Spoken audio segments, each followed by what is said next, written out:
You're listening to the last week.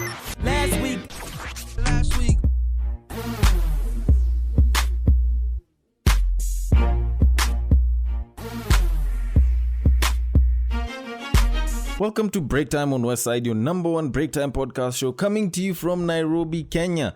The man on the mic is Sir Denver B, and this is Last Week Was Fire. Because let's be honest, like the past few days from last week, the final days of last week were, I think, the most fire ones. Because for some reason, that's where most of the stories are from. For those of you that did listen to fan favorite section from the previous week, you all know that this episode is kind of special and kind of sad at the same time. But I'm gonna try and keep it high energy for y'all. All right. So, anyways, let me kick it off with a bit of news. Now, starting from somewhere that's a little darker. Now, in Italy, there is a priest who has now been arrested because he sexually abused a 10-year-old girl. Now, that does paint a bad light on the priesthood as usual, but then again, I'm not gonna lie, the priesthood has been known for doing a lot of these things. The only difference is this time it's a girl, usually it's guys.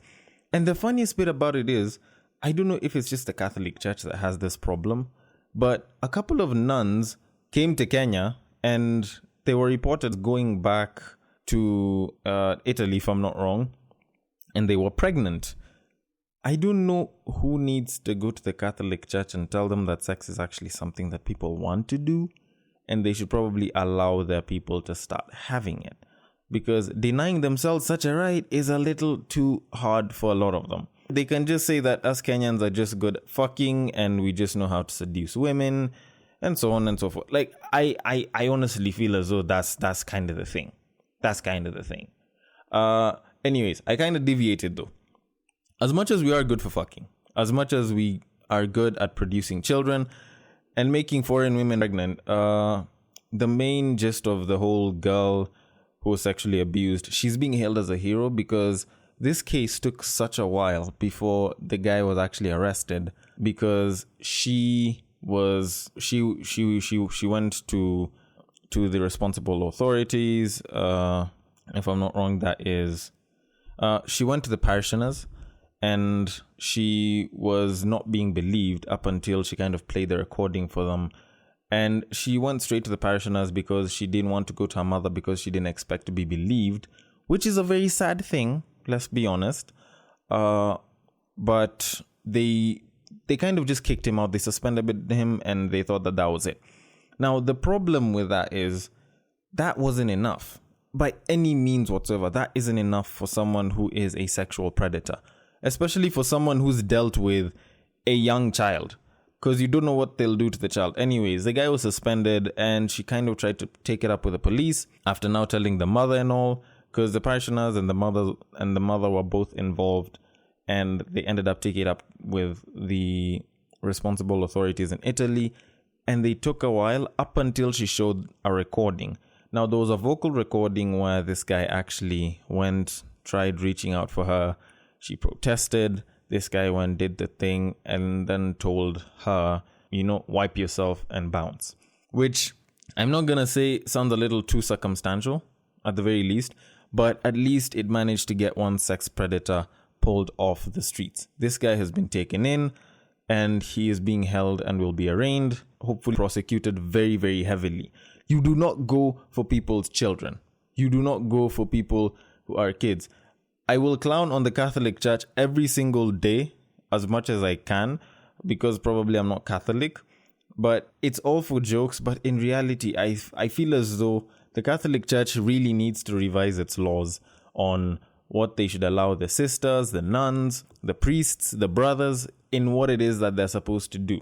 Like, just allow these guys to marry and sleep around, or at least have consensual sex in some way, shape, or form, because you cannot keep having stories of priests with little kids. It used to be boys, and I'm not going to say that it's better now that it's girls, but it's a bit of a change. At least it's not boys being talked about all the time. But either way, it's a very, very bad thing, and these guys should quit it. I honestly feel as though it's not a very nice thing to do. I honestly feel like this guy should probably even get like the death penalty or anything. But anyways, I don't want to be too emotionally invested in this one because we have another story.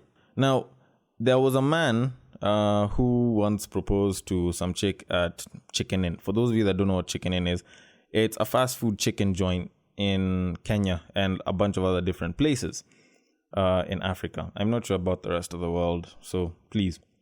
So someone went and proposed at Chicken Inn a couple of years back, and it kind of became this whole internet sensation for a bit, especially since Shorty was like, wait, but where's the food? And it was and it was a point of a laugh and all, but it was eventually determined to be fake. People are just doing that for clout, and the same group of people that usually do that and then all tried a Valentine's prank and shit, which also wasn't very serious.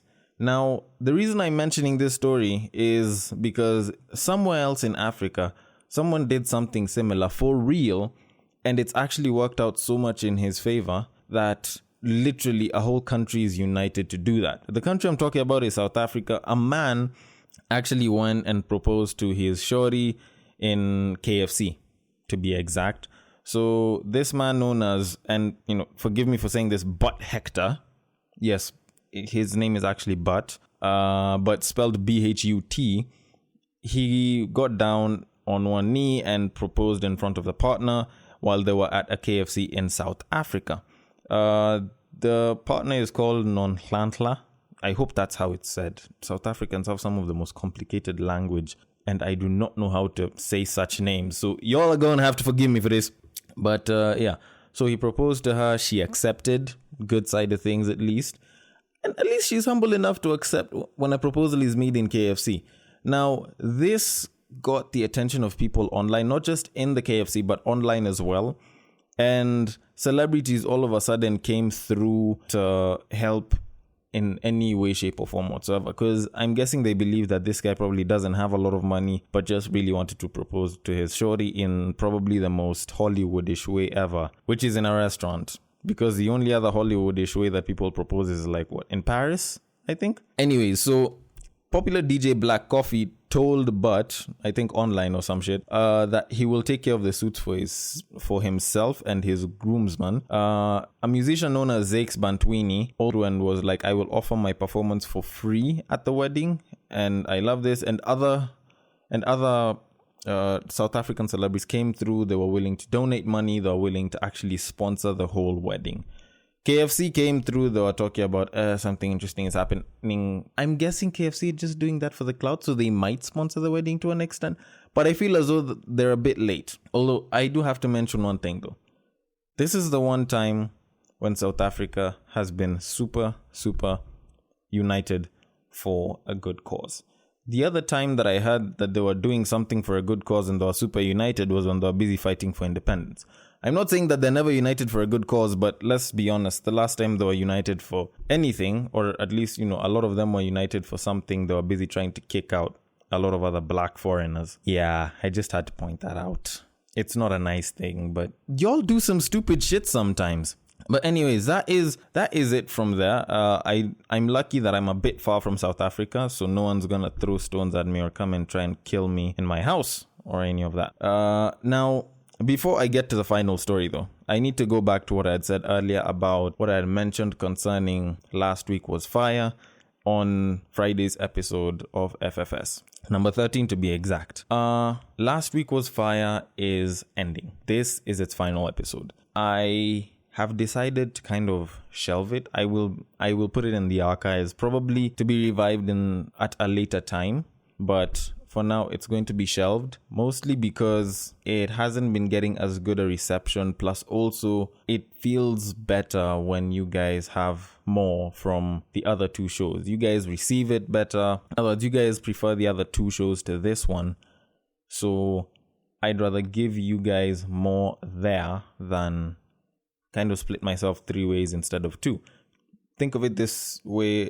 There's only 100% of myself I can give. And instead of doing 33, 33, 33, or whichever one gets a 34, I'll be giving 50-50 now. You get? So that's kind of why I'm doing this. It's entirely because I love y'all. And for some reason, y'all just like stories that involve sex and relationships. Just saying. But either way, this is not a goodbye forever. It's only a goodbye for now. And it's all love. It's all because of love. It's all because I'm trying to give you guys more and more and more. Now, with that said, I'm not going to make this super emotional or anything. It's not like y'all are crying while you're busy taking a break. Hell, some of you are probably sipping tea. Some of you are probably cleaning up the house. Some of y'all are just driving to work.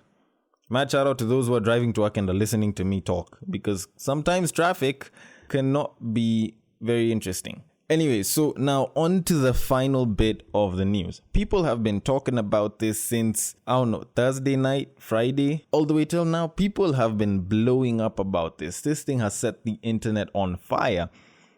Or should I say this person? T.I. has blown up the internet for this weekend. And I'm not saying that in good faith.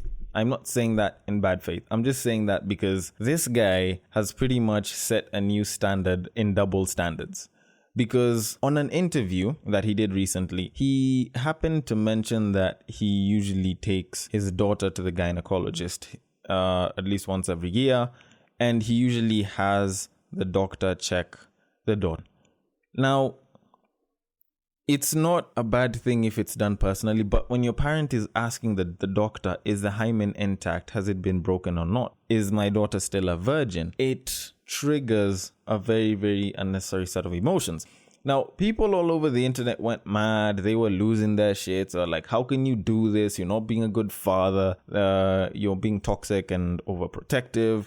You're not giving your child the freedom to actually do something. And in my head, I'm like, as much as we want to alienate the guy and talk shit about it, let's not lie. Some of us might actually do that same exact shit, given the allowance. And I'm going to say this from a nigger's perspective. Hell, I'm not a father or anything, but I'm going to talk about this from a nigger's perspective. Now, before I get to that, though, he did say that, he doesn't do the same for the sons. Well, mostly because even when you think about it, it's not like you can really check a guy's hymen. I don't think guys have one of those things.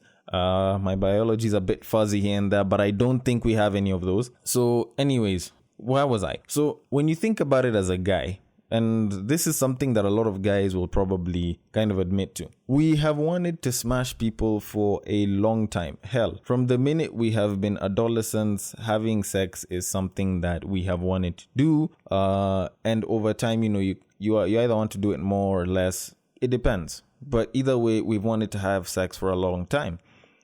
But every single time we are asked, if you ask any person who has been a teenager, who is grown, who is a father even, whether they would do the same thing to their daughter, they could probably say no. But if you ask them, would you want your daughter to start having sex early? They will obviously tell you no. And I am not going to play around and say that, I wouldn't say that. I'd say, go and have as possible. Nah, I'm going to be straight up with you and tell you that what he did, it seems a bit extreme, but it's not like a lot of us wouldn't do the same thing given the opportunity. Because when you think about it, one, unlike most black fathers, and I don't want to make this a black fathers thing or anything, but unlike most men of today who will run away, who are deadbeats, who don't involve themselves in their children's lives, T.I. is actually involving himself in the child's life.